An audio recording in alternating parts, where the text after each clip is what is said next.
ಅದು ಋಷಿ ಮುನಿಗಳು ಸಂಚರಿಸಿದ ಕ್ಷೇತ್ರ. ಆ ಪುಣ್ಯಕ್ಷೇತ್ರದಲ್ಲಿ ದಾಸೋಹದ ತಪಸ್ವಿಯೇ ನಮ್ಮ ಶಿವಕುಮಾರ ಸ್ವಾಮೀಜಿ.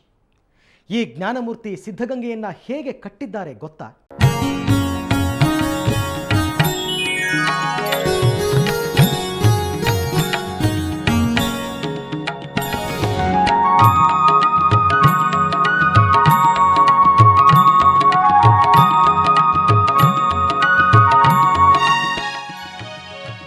ಈ ಸಿದ್ಧಗಂಗಾ ಮಠಕ್ಕೆ ತನ್ನದೇ ಆದ ಸುಂದರ ಇತಿಹಾಸವಿದೆ.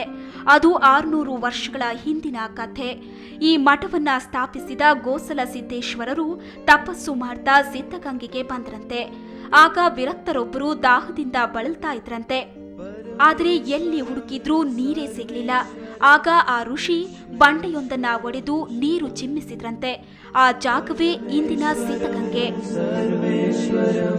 विश्वेश्वरं शिवम् अभयंकरं प्रलयंकरं मृत्युंजयं शिवम् अभयंकरं प्रलयंकरं मृत्युंजयं शिवम् गंगाधरं ऋषिकेश्वरं ओंकारं आदिगुरु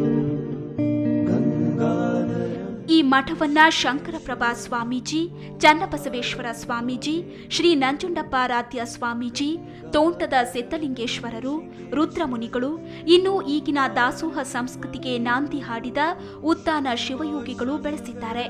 ಈ ಮಠದ ಕಲ್ಲು ಗೋಡೆಗಳಲ್ಲಿ ಶಿವಕುಮಾರ ಸ್ವಾಮೀಜಿಗಳ ಬೆವರಿನ ಪ್ರತಿಫಲವಿದೆ.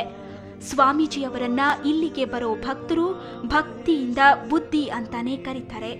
ಇಂದಿಗೂ ಈ ಮಠಕ್ಕೆ ಬರೋ ವಿದ್ಯಾರ್ಥಿಗಳನ್ನ ಖುದ್ದಾಗಿ ಸಂದರ್ಶಿಸಿ ನೋಂದಾಯಿಸಿಕೊಳ್ಳುವ ಸ್ವಾಮೀಜಿ ತಾವೇ ಶರ ಬರೆಯುತ್ತಾರೆ. ಅಕ್ಷರಗಳು ಇಂದಿಗೂ ಮುತ್ತು ಮುತ್ತಾಗಿಯೇ ಇವೆ. ಸ್ವಾಮೀಜಿಗಳು BA ಆನರ್ಸ್ ಪರೀಕ್ಷೆ ಬರೆದದ್ದೇ ಸನ್ಯಾಸಿಯಾದ ಮೇಲೆ. ಸನ್ಯಾಸಿಯೊಬ್ಬರು ಪರೀಕ್ಷೆ ಬರೆದು ತೇರ್ಗಡೆಯಾಗಿದ್ದು ಆಗಿನ ಕಾಲಕ್ಕೆ ದೊಡ್ಡ ಸುದ್ದಿಯಾಗಿತ್ತು. ಮಠ ಕೇವಲ ಅನ್ನದಾನ, ಜ್ಞಾನದಾನ ಮಾಡಿದ್ರೆ ಇಷ್ಟು ದೊಡ್ಡದಾಗಿ ಬೆಳೆಯೋದು ಸಾಧ್ಯವಿರಲಿಲ್ಲ. ಈ ಮಠ ಭಕ್ತರ ಸಂಕಟಕ್ಕೂ ಸ್ಪಂದಿಸಿದೆ. 60ರ ದಶಕದಲ್ಲೊಮ್ಮೆ ಇಡೀ ರಾಜ್ಯದಲ್ಲಿ ಭೀಕರ ಬರವಿತ್ತು.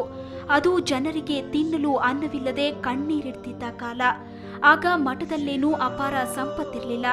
ಆದರೆ ಸ್ವಾಮೀಜಿಗಳಿಗೆ ಭಕ್ತರ ಈ ಕಷ್ಟ ಕೋಟಲೆ ನೋಡಲು ಆಗಲಿಲ್ಲ. ಮಠದಲ್ಲಿದ್ದ ಧಾನ್ಯವನ್ನೆಲ್ಲ ಬಳಸಿ ನಿತ್ಯ ಹಸಿದವರಿಗೆ ಅನ್ನದಾನ ಮಾಡಿಸಿದ್ರು.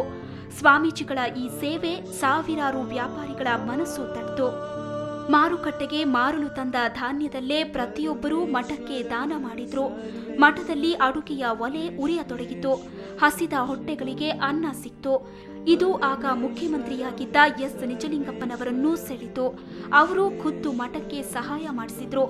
ಒಂದು ಸರ್ಕಾರ ಮಾಡಬೇಕಾದ ಜವಾಬ್ದಾರಿಯನ್ನ ಯಶಸ್ವಿಯಾಗಿ ನಿಭಾಯಿಸಿದವರು ಶಿವಕುಮಾರ ಸ್ವಾಮೀಜಿ.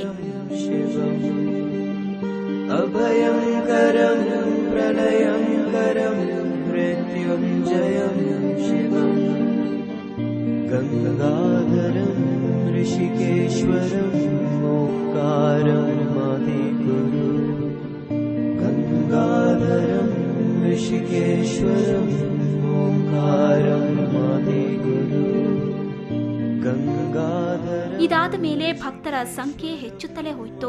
ಕಾಯಕ ಯೋಗಿಗೆ ಅಕ್ಕಪಕ್ಕದ ಹಳ್ಳಿಗಳಿಂದ ಅಪಾರ ನೆರವು ಹರಿದು ಬಂತು. ಇಂದಿಗೂ ಬರ್ತಿದೆ. ಈಗ ಸ್ವಾಮೀಜಿಗಳು ಭಿಕ್ಷೆಗೆ ಹೋಗೋದಿಲ್ಲ.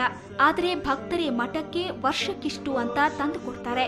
ಹಾಗಂತ ದಾನ ಮಾಡೋರೇನು ಕೋಟ್ಯಾಧಿಪತಿಗಳಲ್ಲ, ಬಡವರೇ. ಸಿದ್ಧಗಂಗಾ ಮಠ ಬಡವರಿಗಾಗಿ ನಡೆಸ್ತಾ ಇರೋ ಶ್ರೀಮಂತ ಮಠ, ದೇವಸ್ಥಾನ. ಆ ದೇವಸ್ಥಾನದ ದೇವರು ಶ್ರೀ ಶಿವಕುಮಾರ ಸ್ವಾಮೀಜಿ.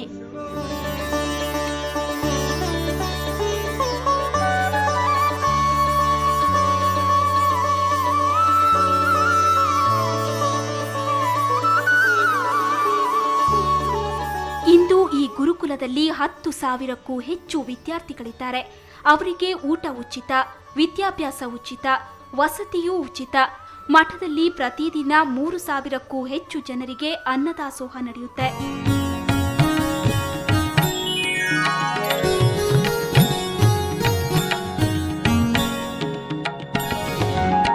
ಸ್ಥಾವರ ಮಕ್ಕಳಿವುಂಟು ಜಂಗ ಮಕ್ಕಳಿವಿಲ್ಲ ಎಂಬ ತತ್ವದಲ್ಲಿ ನಂಬಿಕೆ ಇಟ್ಟ ಈ ತ್ರಿವಿಧ ದಾಸೋಹಿ ತಮ್ಮ ಜೀವನದುದ್ದಕ್ಕೂ ಕಟ್ಟಿದ್ದು ಕೈಗಾರಿಕೆಗಳನ್ನಲ್ಲ, ಶಾಲೆ ಕಾಲೇಜುಗಳನ್ನ ಕಟ್ಟಿ ಒಂದು ವಿದ್ಯಾವಂತ ಜನಾಂಗವನ್ನೇ ಕೊಡುಗೆಯನ್ನಾಗಿ ಕೊಟ್ಟಿದ್ದಾರೆ.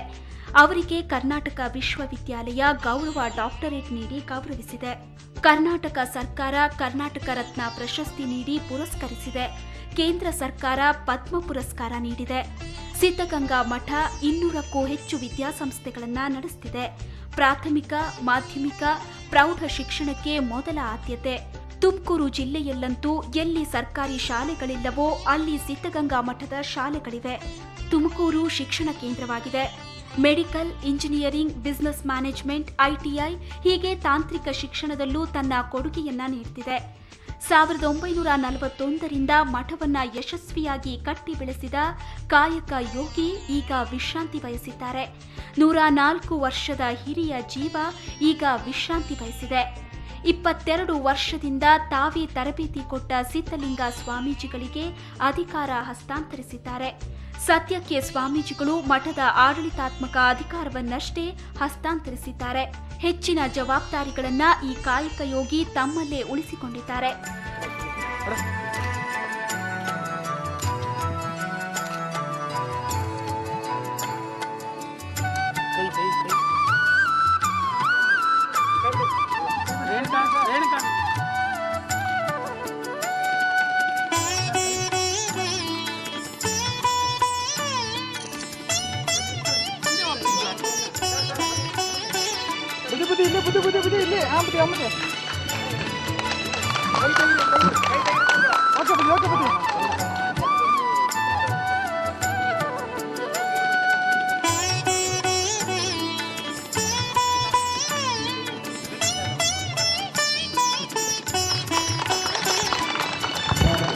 ಸಿದ್ಧಗಂಗೆಯಲ್ಲಿ ಜ್ಞಾನ ಜ್ಯೋತಿ ಹೀಗೆಯೇ ಬೆಳಗುತ್ತಿರಲಿ. ಅನ್ನದಾಸೋಹದ ಆ ಒಲೆ ಎಂದಿಗೂ ಆರದಿರಲಿ. ಬಡ ಮಕ್ಕಳ ಪಾಲಿನ ಜ್ಞಾನ ದೇಗುಲದ ಜ್ಞಾನ ದಾಸೋಹ ನಿರಂತರವಾಗಿರಲಿ.